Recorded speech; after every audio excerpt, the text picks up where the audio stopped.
Hi hello welcome to Cricarena. BGT സീരീസിലെ നാലാമത്തെ test മത്സരത്തിന് നാളെയാണ് തുടക്കമാവുക.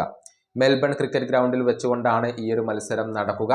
നാളെ പുലർച്ചെ ഇന്ത്യൻ സമയം 5 മണിക്കാണ് ഈ ഒരു ടെസ്റ്റ് മത്സരത്തിന് തുടക്കമാവുക. വരുന്ന 2 ടെസ്റ്റ് മത്സരങ്ങൾക്കുള്ള സ്ക്വാഡ് നേരത്തെ ഇന്ത്യ പ്രഖ്യാപിച്ചിരുന്നു. നിർണായകമായ ചില മാറ്റങ്ങൾ ഈ ഒരു സ്ക്വാഡിനകത്ത് വരുത്തിയിട്ടുണ്ട്. രവിചന്ദ്രൻ അശ്വിൻ വിരമിച്ചത് കൊണ്ട് തന്നെ പകരക്കാരനായിക്കൊണ്ട് തനുഷ് കോട്ടിയനെ ഇന്ത്യ ഈ ഒരു സ്ക്വാഡിൽ ഉൾപ്പെടുത്തിയിരുന്നു. അശ്വിനെ പോലെ തന്നെ റൈറ്റ് ആം ഓഫ് സ്പിന്നറാണ് കോട്ടിയനും. ഡൊമസ്റ്റിക് ക്രിക്കറ്റിൽ തകർപ്പൻ പ്രകടനം നടത്താൻ കോട്ടിയന് കഴിഞ്ഞിരുന്നു. അതിന്റെ ഫലമായി കൊണ്ട് തന്നെയാണ് അദ്ദേഹത്തിന് ഈ ഒരു സ്ക്വാഡിൽ ഇടം നേടാൻ കഴിഞ്ഞിട്ടുള്ളത്. കുൽദീപ് യാദവ്, അക്സർ പട്ടേൽ എന്നിവരെ മറികടന്നുകൊണ്ടാണ് ഇപ്പോൾ കോട്ടിയൻ ഈ ടീമിൽ ഇടം കണ്ടെത്തിയിട്ടുള്ളത്.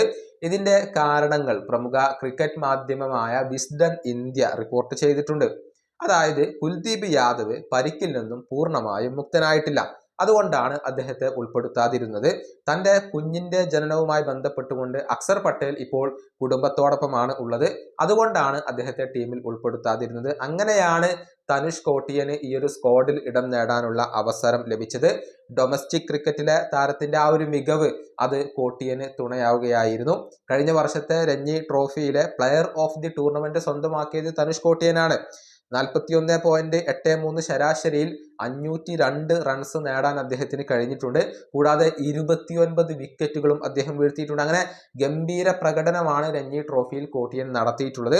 ഇറാനി കപ്പിലും തകർപ്പൻ പ്രകടനം പുറത്തെടുക്കാൻ അദ്ദേഹത്തിന് കഴിഞ്ഞിട്ടുണ്ട്. ഒരു ഇന്നിംഗ്സിൽ 114 റൺസും മറ്റൊരു ഇന്നിംഗ്സിൽ 64 റൺസും കോട്ടിയൻ സ്വന്തമാക്കിയിരുന്നു. അങ്ങനെ ബാറ്റ് കൊണ്ടും ബൗൾ കൊണ്ടും ഒരുപോലെ തിളങ്ങിയത് കൊണ്ടാണ് ഇന്ത്യൻ ടീമിലേക്കുള്ള വിളി അദ്ദേഹത്തെ തേടി എത്തിയിട്ടുള്ളത്. നിലവിൽ സുന്ദറും അതുപോലെ തന്നെ ജഡേജയും അവിടെയുണ്ട്. അവരെ മറികടന്നുകൊണ്ട് ഈ ഒരു 11-ൽ ഇടം നേടുക എന്നത് താരത്തെ സംബന്ധിച്ചിടത്തോളം ഒരൽപ്പം ബുദ്ധിമുട്ടുള്ള കാര്യമാണ്. ഈ വീഡിയോയുടെ അവസാനിപ്പിക്കുന്നു. അടുത്ത വീഡിയോയുമായി വീണ്ടും കാണാം.